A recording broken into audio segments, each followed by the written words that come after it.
with us on many issues. She is a fierce fighter for students, for the working class and for the middle class. And she is as brilliant a teacher as she is fierce fighter. Senator Warren has spent her entire career taking on those who use their wealth and power to rig our economy. And she fights every day and strives every day to make life better for people. Look, the people of Massachusetts know her. You know her as a senator. Probably most of you know her as a senator, as an activist. But you may not know that she started her career in a classroom as a public school elementary school teacher, and then became a lawyer and a professor. As a law professor, Senator Warren used her expertise in bankruptcy law to protect the rights of consumers. During the Obama administration, she envisioned, it was her idea, the Consumer Financial Protection Bureau, which helped millions of Americans get restitution after being defrauded and scammed by bad actors in the finance industry. And it has been the #1 objective of Donald Trump and Nick Mulvaney to try to destroy the CFPB. She is the leading voice for college affordability for low and middle income families, and she has used her position in the Senate to hold student loan companies like Navient accountable. Since 2014,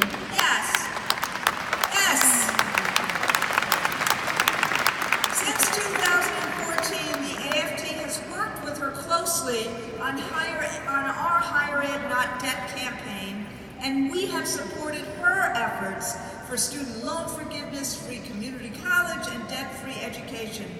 We are so grateful that she is our thought partner on how to fight the student debt crisis that is crushing opportunities of many, and even many more of our members and young adults in not only our union, but throughout the country. She's championed recovery efforts in Puerto Rico. She's criticized the plans to close schools. She's fought for investment. She was one of the first to condemn the Janus Supreme Court decision, and I quote, as I did before, she said, before the ink was dry on that decision's release, corporate interests have been rigging the system against workers for decades, but I got news for the billionaires. Behind this case, we're not going anywhere. And right on, sister, because we ain't going anywhere. We're sticking with the union. I got one more thing I want to say. You know about Donald Trump's sexist and racist taunts against her, and that's because she really gets under his skin, because what she says in 5 words is much more important than what he blathers in tweet after tweet after tweet. But the last thing I'll say is this. Senator Warren is one of those people who we don't go in just to lobby. When we can't figure something out on issues of finance, on student debt, we call our friend Elizabeth. We call our friend Senator Warren. We go I try to see her in her office to get some advice. That's what I mean when I say she walks our walk, she works with us, she's there day and night, Senator Elizabeth Warren.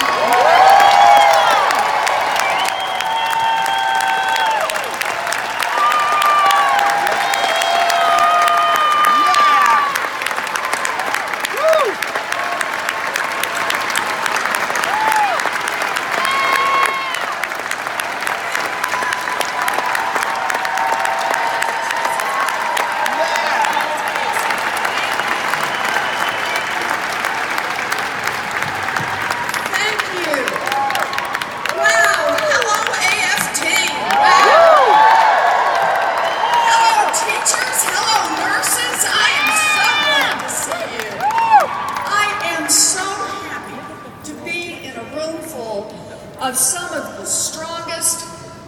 hardest-working, most dedicated people in this country, public school teachers, thank you.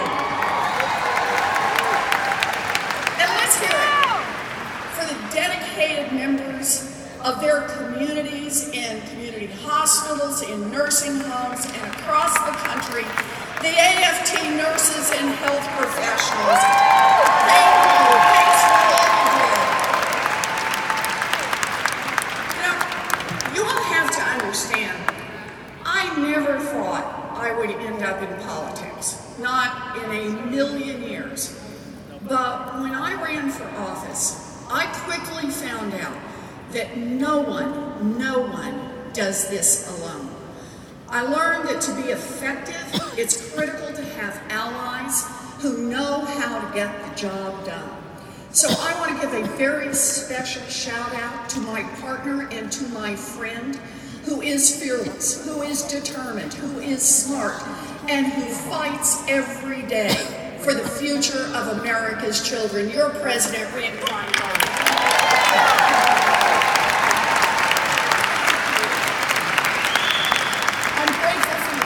I'm grateful for your strong leadership of the AFT for 10 years now.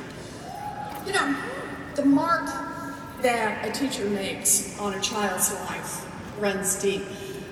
I grew up in a family that didn't have much, and school was my haven.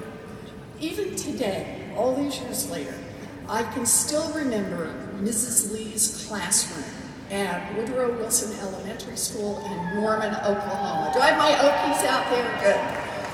You know, I really could right now. I could describe the sunny room. I could tell you what the posters were on the wall, the shiny wood desks. But it was Mrs. Lee who made that classroom come alive. I remember her gravelly voice, her smell, her smile. She was special. And I did my very best for Mrs. Lee. And so I wanted to be there with her, and I wanted to do everything she wanted me to do. Reading, arithmetic, art, science. If she thought it was a good idea, I thought it was a good idea. And I still remember the day Mrs. Lee took me aside and explained that if I worked hard, I could become a teacher too. Bang, she had me, a teacher. Those were the words that changed my life. No one had ever told me that I could do anything. But when Mrs. Lee said, "Yes, Miss Betsy, you can," I never saw myself the same way again. Now, I just want you all to know, I started practicing early. I used to line my dollies up to teach them. I was tough, but fair. I don't think you did your homework last night. You know, I was always on it. But I was good. And look, my path was full of bumps and twists and turns, but I never gave up on the dream of becoming a teacher. My first job out of college was teaching special needs kids in a public elementary school. Yes. And this is how I see the world. Today I stand here as the daughter of a janitor who became a public school teacher, a professor, and a United States Senator because America invested in educating kids like me and invested in teachers like Mrs. Lee. That's what it's about. Yeah. And that's why I'm here today. I am grateful to that America. I believe in that America. But I am scared. Scared that our children and our grandchildren may never know that America. You know, let's be honest. Today, millions of American teachers are getting crushed. Too many teachers are teaching and working another job or two or even three before school and after school just to make ends meet. Too many teachers are spending their own money just to provide basic tools for their students. Too many teachers are drowning in student loan debt. Too many teachers are struggling to teach their kids on shoestring budgets and insulting salaries. And too many students, Black and brown students, students with special needs, students learning English, gifted students, students sitting in the back row in big classrooms, Students who get overlooked, students who need those resources and support are being robbed of the life opportunities because we have failed to invest in education in America.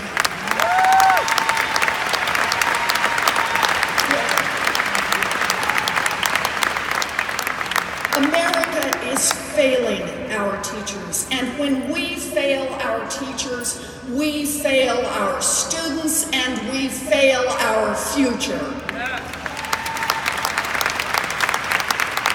This is a time of crisis, and a crisis for America's teachers is a crisis for America. Even so, I come to you today with a heart full of hope. Here's what gets me out of bed every morning, ready to fight. People are no longer silent. Across this country, educators are rising up, speaking out, and fighting for the future of this country. Yeah.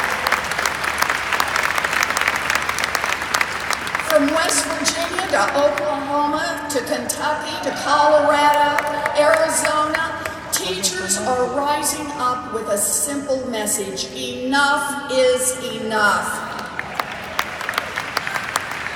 You bet. Courageous women and men are staging walkouts, occupying state houses, and making their voices heard. And guess what? They are winning. They are winning. They are telling state legislatures and governors our teachers deserve better. Our kids deserve better. We stand shoulder to shoulder because we know how important these fights are.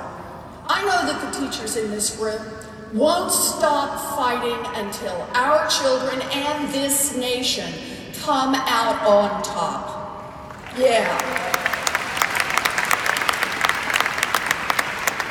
Teachers are fighting for our education system and winning, but that's not all they're doing. Teachers and nurses are also making their voices heard in the fight for the very soul of our democracy. Those fights are possible only because of unions like the AFT. Make no mistake, unions built America's middle class, and unions will rebuild America's middle class.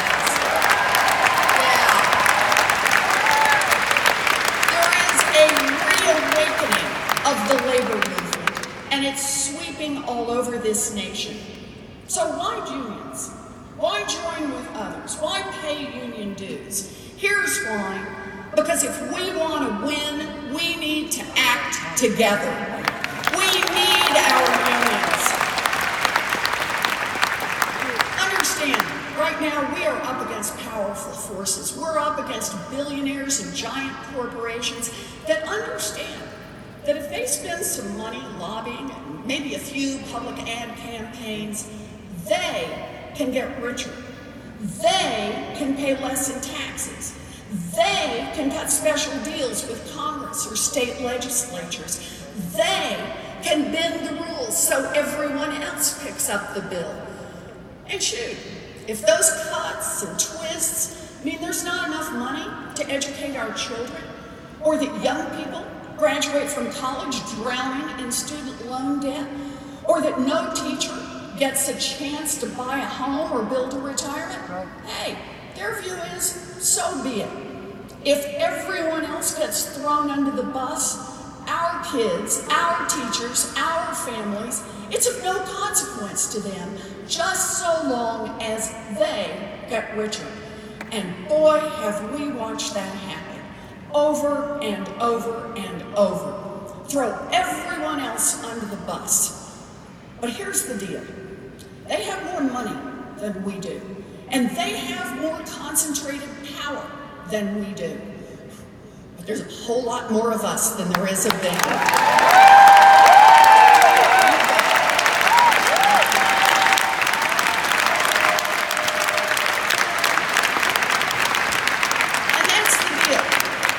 In a democracy, when we fight back, we can That's what this is about. But when we're up against organized, concentrated power, we need to be effective. And that means we need to stick together. And that's what unions do for us. Unions. Unions fight for fair pay. Unions fight for good benefits. Unions fight for a decent retirement. But unions also take their fights far beyond local school boards. Unions fight to protect programs that help their workers build a future. Unions fight to reduce student loans. Unions fight to protect health care for millions of children and adults across this country. And unions fight to treat every human being with decency and respect. Yeah.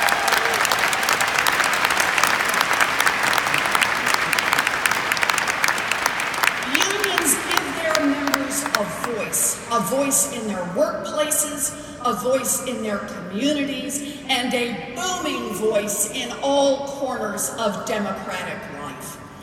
Through our unions, we raise our voices strong and proud, and that's why I wanted to be here today.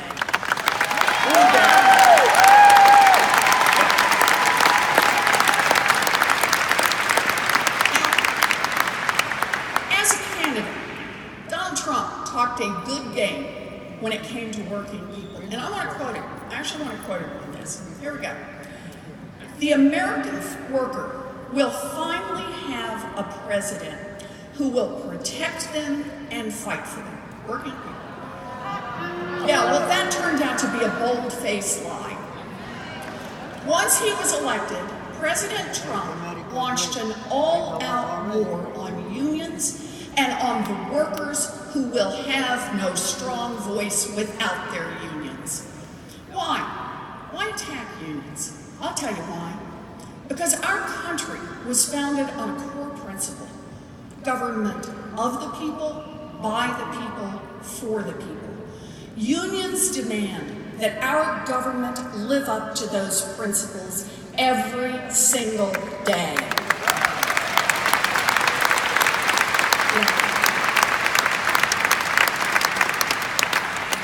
Unions demand accountability, and Donald Trump and his rich and powerful buddies just can't stand it. For 40 years, billionaires and corporate executives have had one mission: kill the unions. And Donald Trump has joined right in. The Koch brothers and the Bradleys partnered with Mitch McConnell to steal a Supreme Court seat. And then Donald Trump delivered exactly what they wanted: a union-busting Supreme Court justice. Trump didn't name someone who would stand up for working people the way he promised. Trump didn't name someone who would help the unions, or even someone who would just leave the unions alone. No, Trump's nominee was the deciding vote in the Janus case, which is the latest attempt to break the backs of the unions. There's another reason Donald Trump has been fighting the unions since he was sworn into office. Union members are strong. They speak out. They don't sit down and shut up. Or to say it another way, nevertheless, we persist.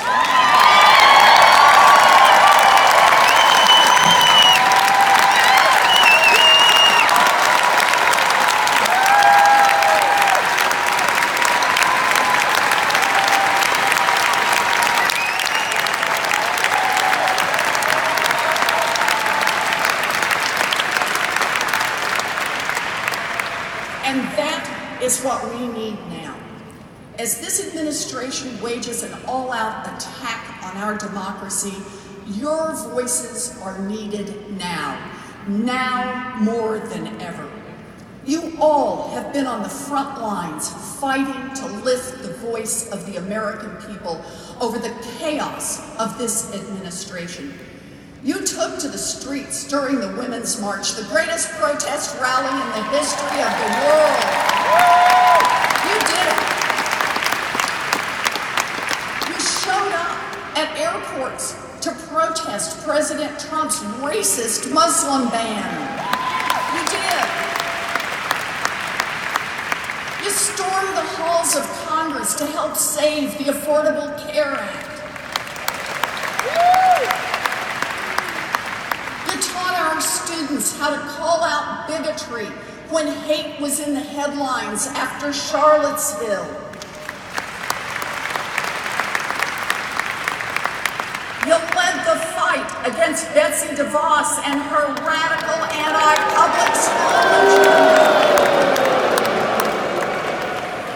You stood with the kids from Parkland and said, our communities should not be war zones. You called BS.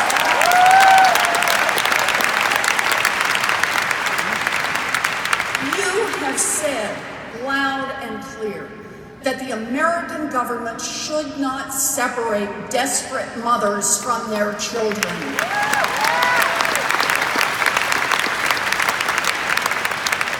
And while the Trump administration and the Supreme Court have mercilessly attacked unions, you have stood strong with your brothers and sisters across the labor movement, and you have fought back. Yes, you have.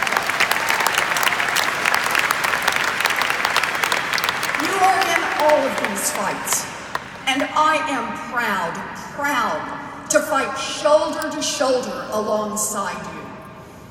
Look, I'm not going to sugarcoat it. I can't.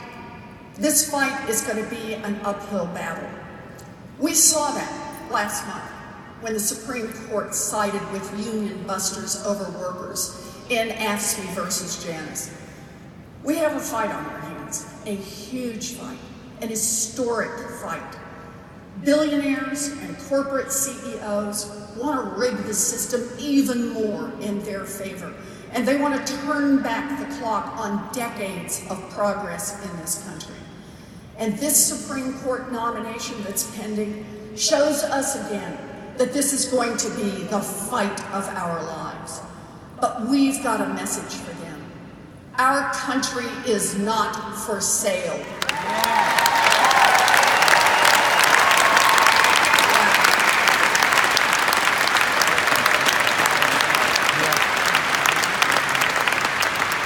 Because no matter how deep their pockets may run, we are not going anywhere. We're going to keep raising our voices. We're going to raise our voices for teachers. We're going to raise our voices for nurses. We're going to raise our voices for students. We're going to raise our voices for unions. We're going to raise our voices for democracy. That's what we're going to do.